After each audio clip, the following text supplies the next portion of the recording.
Yes guys, पूरे raw का review लेके आ चुका हूँ मैं। हाँ, मैंने सीएम पंक वाले उसका एक सेगमेंट का ऑलरेडी बना दिया था, लेकिन अब वैसे आते हैं हम व्यूज़ के लिए नहीं, मैं आप लोगों के लिए काम करता हूँ। तो पूरे रॉ के रिव्यू बनाना ही मेरी जिम्मेदारी, तो मैं लेके आ चुका हूँ। तो चलो स्टार्ट करते हैं वीडियो को। लेकर से पहले सब्सक्राइब कर दो, 500 सब्सक्राइब कराओ, 10 लाइक का मैं पूरा कर देना। कुछ समझ में नहीं आया तो वीडियो के एंड में पूछ लेना कमेंट में डाल के। तो चलो स्टार्ट करते हैं वीडियो को। देखो जो आज के रॉ की हमारी शुरुआत करते हैं वो आते हैं, और जैसा कि मैंने आपको बता दिया था, अगर आप मेरे वीडियोस फॉलो करते हो तो कि हमारे जियोसो का ईट वापस आ चुका है। तो वो आते हैं, वो ईट के चैट्स लगने चालू हो जाते हैं, और हमारे जियोसो सीएम पंक के बारे में बात करते हैं। वो कहते हैं कि भाई मैंने सुना सीएम पंक भी आज इस बिल्डिंग में, आप कितने एक्साइटेड है, ईट करके आवाज़ आती है। वो कहते हैं, फिर जियोसो कहता है अगर आप चाहते हैं कि सीएम पंक आए हमारी रॉ में तो बोलो ईट, और वहाँ से ईट के काफ़ी अच्छे नारे लगते हैं। उसके बाद हमारे जियोसो सेमीजेन के बारे में बात करते हैं कि भाई वो काफ़ी ज़्यादा चोट लग चुकी है, अभी बाहर है थोड़े दिनों के लिए। वो फिर ड्रू मैकिंटायर आते हैं कि बंदा भाई बहुत ख़राब है, ये वो ये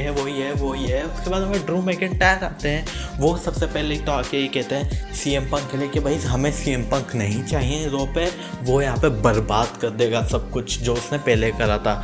उसके बाद वो थोड़ी इनमें बैक एंड फोर्थ बातें होती हैं, और फिर ड्रू मैकिंटायर कहते हैं भाई फैमिली वगैरह तुम्हें कैसा लगेगा ऑडियंस अगर तुम्हारी फैमिली के साथ कोई इतना बुरा करे। वो मतलब वो अपना गिना रहे होते हैं कि भाई उनकी फैमिली को बहुत बुरा लगा था जब वो टाइटल हार गए थे, ब्लड लाइन ने जब उन्हें पोस्ट करवा दिया था और टाइटल। उसके बाद इनका मैच होता है जिसमें हमारे ड्रू मैकिंटायर जीत जाते हैं, लेकिन हाँ मैच काफ़ी सही रहता है। उसके बाद मैच के एक सीन आता है जहाँ पे भाई रिंग का जो वो देता है ना, क्या जहाँ से सामान निकालते हैं भाई, वहाँ पे उन्हें लिटरली उठा के पटकते हैं ड्रू मैकिंटायर मुंह की साइड में से। मैं समझा नहीं पाऊंगा ढंग से, लेकिन हाँ देखोगे जब समझ जाओगे आप, काफ़ी बुरा मूव रहता है वो भाई, कितनी लगी होगी मैं एक्सप्लेन भी नहीं कर सकता जियोसो के। इसके बाद हमारे रिया रिप्ली और मैक्सिम डिप्री का मैच होता है, काफ़ी शॉर्ट में, ज़्यादा कुछ है नहीं बताया लाइक। हमारी रिया रिप्ली जिप टाइट लगा के जीत जाती है, और बस याद है रिया रिप्ली को मैक्सिम डिप्री तो नहीं हराने वाली, कम से कम इतनी तो मुझे गारंटी है। मुझे लगता है जजमेंट डे का जो आखिरी मेंबर होगा जो अपना टाइटल हारेगा वो रिया रिप्ली ही होने वाली है, और तो कोई नहीं होगी। उसके बाद हमारे finally the best in the world आते हैं रिंग के अंदर। वो आते हैं, वो बातचीत करते हैं कि भाई मैं 10 साल पहले शायद मैं यहाँ से ही इसी बिल्डिंग से मैं गया था, और भी और चीज़ें बताते हैं कि जब मैं गया था तो एक लेडीज़ मुझे मिली थी जिन्होंने बोला था कि भाई तुमने बेट्रे करा है, तुमने धोखा दिया है। उन्हें काफ़ी बुरा लगा था, और मैं समझ सकता हूँ उनकी फीलिंग भाई, क्योंकि जब मैं छोटा था एज अ रेसलिंग फैन, जब कोई सुपरस्टार इस कंपनी से उस कंपनी में जाता था तो मुझे काफ़ी बुरा लगता था, लेकिन मैं सच क्या हुआ वो मैं बता नहीं सकता। ऐसी बातें वो कहते हैं कि अब से पास्ट में नहीं देखूंगा मैं, अब मैं फ्यूचर में देखूंगा।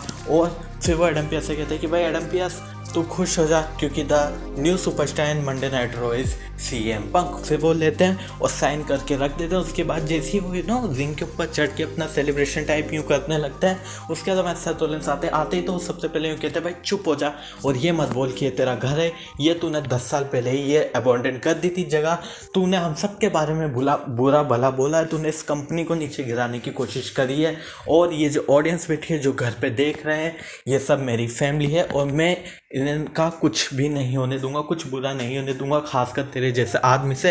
इतना बोलने के बाद सेथ रॉलिंस हमारे बोलते हैं कि भाई तू कर कोशिश कितनी करता, मैं तो चाहता हूँ तू रॉ पे ही रहे, ताकि फिर मैं तुझे नीचा दिखाऊंगा, और जब तू वापस से कोई ऐसी हरकत करेगा कि भाई तेरा बिहेवियर जैसा पहले जैसा था, फिर मैं ही पहला इंसान हूँगा जो तेरे मुंह पे तेरी लेगेसी पर दरवाज़ा बंद करके तुझे बाहर भगा दूंगा इस कंपनी से होगा। लेकिन तूने अपना बिहेवियर सही रखा, थोड़ी बहुत हिम्मत बचाई रखी, तो बस तेरे में कोई इतनी ढंग की चीज़ हुई कि तू इस टाइटल के लिए आ पाया, तो मैं तेरे को बताऊँगा कि कौन है the best in the world right now. इसके बाद हमारे सीएम पंक माइक लेता है, वो कहते हैं डन, वो कहते हैं आर यू डन। उसके बाद हमारे जो सीएम पंक है वो कहते हैं कि भाई हो गया तेरा, भाई मैंने तो तेरे बारे में कुछ कहा भी नहीं, लेकिन हाँ मैं एक बात चीज़ ऑफिशियल कर देता हूँ। वो एडम पियास को ढूंढता है, वो कहता है कि भाई CM Punk is officially entering in the 13 men's royal rumble match, और अगर मेरे को जीतता है तो फिर वो जाएगा चैलेंज करने, वो जाएगा शायद सेथ रॉलिंस के पीछे। वो कहते हैं मतलब शायद वो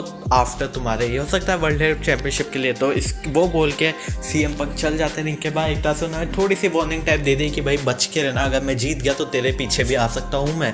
उसके बाद हमारे ब्रॉन्सन रीड और आइवार का मैच होता है। भाई लगता नहीं है हेवी वेट है दोनों भाई, जिस तरह से रिंग मूव्स होते हैं ना, ऊपर से आइवार कूद कूद के जंप मारते हैं, क्रॉस बॉडी वगैरह मारते हैं, तो लगता तो नहीं है। लेकिन हाँ, इस मैच के विजेता हमारे ब्रॉन्सन रीड रहा है। लेकिन भाई मेरे को तो आइवार सोलो में ही पसंद आते हैं। अगर आप कंपेयर करो तो उन्हें टैग टीम जो उनकी थी वाइकिंग राइडर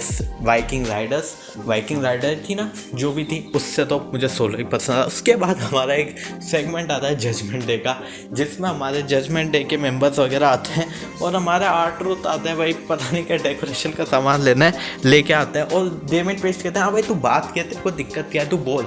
हमारे आर्ट जैसे ही मुँह खोलते हैं वो खेलते हैं कि भाई जेडी को बाहर निकालो, जेडी मैकडोनाल्ड को बाहर निकालो द जजमेंट डे से, इसे कोई पसंद नहीं करता। और जैसे ही वो ये बोलते हैं जेडी मैकडोनाल्ड एकदम से गुस्से में आ जाता है। उसके बाद वो बोलता है आर्ट को सब पसंद करते हैं और हमारे डेमिन पेस्ट कहते हैं हाँ भाई सही बात है, आर्ट को सब पसंद करते हैं, पीछे लॉकर रूम में सब पसंद करते हैं। उसके बाद फिन बलर बोलते हैं मुझे भी आर्ट काफ़ी पसंद है। उसके बाद आर्ट बोलते हैं कि भाई ऑडियंस भी मुझे काफ़ी ज़्यादा पसंद करते हैं। उसके बाद वो चैट लगाते हैं व्हाट्सअप और हमारे डेमिन पेस्ट कहते हैं भाई तुझे सब पसंद करते हैं सिवाय मुझे छोड़ के। उसके बाद हमारे जो डेमिन पेस्ट है वो अटैक कर देते हैं बेचारे आर्ट के ऊपर। उसके बाद क्रेड ब्रदर्स आता है लेकिन कुछ हो नहीं पाता, बचा तो लेते हैं लेकिन हाँ फिर भी आर्ट के डैमेज तो हो चुका होता है। लेकिन हाँ यार काफ़ी फनी सेगमेंट लगा है मुझे कि भाई लिटरली आर्ट बंदा भाई एक नंबर है। जब से जजमेंट डे के पीछे पड़ा है ना आर्ट के, ये एक ही बंदा होगा जिसने लिटरली फ्रस्ट्रेट करके रख दिया था हमारी जजमेंट डे को आज के दिन से पहले। लेकिन हाँ आज डेमिन पीस ने अटैक करा जजमेंट डे की तरफ से आर्ट पे।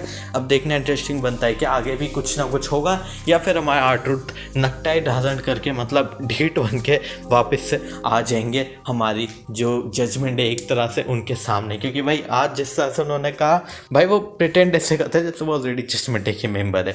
जो हमारे अगले अपडेट है वो रिलेटेड है अब बेकी लिंच और हमारी नाया जैक्स। तो देखो बेकी लिंच आती हैं, वो रिकॉल करती हैं वो इंसिडेंट जो उनके साथ हुआ होता है 2018 में सर्वाइवल सीरीज के टाइम पे, जब हमारी नाया जैक्स उनके मुक्के की मारती है, उनकी नाक टूट जाती है, खून वगैरह आता है और वो कॉल आउट करती है कि भाई नाया जैक्स बाहर आ, तो वापस से वही कर। नाया जैक्स आती भी है और उनके सामने ना बात करती है बेकी लिंच कि भाई तूने ये करा, तूने वो करा, तूने ये करा, तूने वो करा, और तू वापस से वो जो इंसिडेंट हुआ था वापस से रिक्रिएट कर, मैं यहीं खड़ी हूँ। और नाया जैक्स मुक्का नहीं मारती, पता नहीं क्यों नहीं मारती, मैं तो कहता मार ही देती यार एक बार। लेकिन हाँ फ्यूड इनकी थोड़ी बहुत मैं इंटरेस्ट तो नहीं कहूँगा, लेकिन हाँ थोड़ी देर बोरिंग नहीं लगती। लेकिन हाँ नाया जैक्स मुक्का नहीं मारती हूँ, चल जाती हैं। इसके बाद जो हमारा अगला मैच होता है वो होता है इम्प्रीमियम के सामने होती है DIY, जिसमें जॉनी गैर्गनो होते हैं, टमासी चियाप्पा और द मिज भी जुड़ जाते हैं। ये 6 मैन टैग टीम मैच होता है एक तरह से, जिसमें हमारी मैं तो काफ़ी शौक था, मुझे आप लोगों का नहीं पता, लेकिन हमारी DIY एंड द मिज जीत जाते हैं ये मैच और वो लोग हमारी द इम्प्रीमियम को हरा देते हैं। एंड में हमारे द मिज जो है वो स्कल क्रशिंग फिनाले लगाते हैं और वो जीत हासिल करते हैं अगेंस्ट इम्प्रीमियम। उसके बाद बैक से जो हमें देखने को मिलता है कि भाई जो द मिज है वो गंथा से कहते हैं भाई मुझे मैच चाहिए, तुझसे रीमैच चाहिए इंटरकॉन्टिनेंटल चैंपियनशिप के लिए। और हमारे गंथा कहते हैं कि भाई तुझे मैच चाहिए, चल मैं तुझे दे दूंगा मैच, लेकिन अगर इस बार तू हारता है तो फिर वापस मैच मत मांगने आना। और मैच ये कंफर्म हो जाता है एक तरह से, क्योंकि वो मैच दे देते हैं और मैच भी मान जाते हैं बात कि हाँ भाई अगर मैं हार गया तो वापस नहीं आऊँगा। अभी कहाँ होगा कैसे होगा ये अब तक ऑफिशियल नहीं हुआ, लेकिन इनका मैच है वो बात कंफर्म हो चुकी है। हमारा मेन इवेंट रहता है आज का Cody Rhodes versus Shinsuke Nakamura. Match में तो भाई शिंसुके नाकामुरा ना एक तरह से उनका अपर हैंड ही रहता है, देखो मारते पीटते वगैरह देते हैं। लेकिन उसके बाद क्या होता है ना, जैसे जैसे मैच आगे प्रोग्रेस करता है हमारे कोडी रोड्स आगे आते जाते हैं, लीड में उनका अपर हैंड हो जाता है। उसके बाद हमारे जब कोडी रोड्स एंड में स्कल क्रशिंग फिनाले क्या हमारे जब क्रॉस रोड्स लगाए जाते हैं तो हमारे जो शिंसुके नाकामुरा है वो बोले जुबा केसरी कर देते हैं हमारे कोडी रोड्स के मुंह पे, और वापस से वो जो होती है ना मिस्ट टाइप होती है, जहरीली मिस्ट होती है, वो फेंक देते हैं उनके मुंह पे।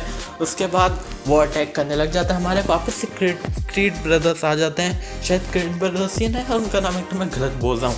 वो दोनों आते हैं, वो दोनों बचाते हैं हमारे कोडी रोड्स को। भाई ये दोनों कुछ तगड़ा लग रहा है मुझे तो, क्रीड ब्रदर्स जिस तरह से हर जगह पे कूदते हुए आ रहे हैं। उसके बाद हमारे जो ना शिंसुके नाकामुरा जाने लगते हैं, उससे पहले भी वो एक इंशासा दे जाते हैं, पूरी तरह से स्थित कर देते हैं वो कोडी रोड्स की आज के मंडे नाइट रॉ के मेन इवेंट के बाद भी। भाई इनकी फ्यूड कुछ ज़्यादा गंभीर लगती जा रही है मुझे। लेकिन हाँ एक बार तो कंफर्म इनका मैच रॉयल रंबल में तो नहीं होने लगा, क्योंकि रॉयल रंबल में कोडी रोड्स मैच में होंगे, मैच 30 मैच से डबल मैच में उन्होंने खुद ने ऑफिशियल करी है बात, तो देखना होगा कहाँ तक चलती इनके फ्यूड। तो हाँ, ये थी आज की वीडियो। अगर पसंद लाइक करना, शेयर करना, सब्सक्राइब करना, जो पसंद आई नहीं पसंद आई लाइक जरूर कर देना, शेयर पर वीडियो को सब्सक्राइब कर देना, 500 सब्सक्राइब करो जल्द से जल्द। कुछ समझ में नहीं आया कमेंट पूछ लेना, कोई नाम गलत, वैसे क्रिएट ब्रदर्स का मुझे लग रहा है शायद मैं गलत नाम प्रोनाउंस कर रहा हूँ, बाद में देखना पड़ेगा जाके, लेकिन उससे पहले सब्सक्राइब लाइक शेयर कर दो वीडियो को। कुछ समझ आया कमेंट पूछ लें, इंस्टाग्राम पे फॉलो मार दो जल्दी से। मैं donation reply thanks for watching.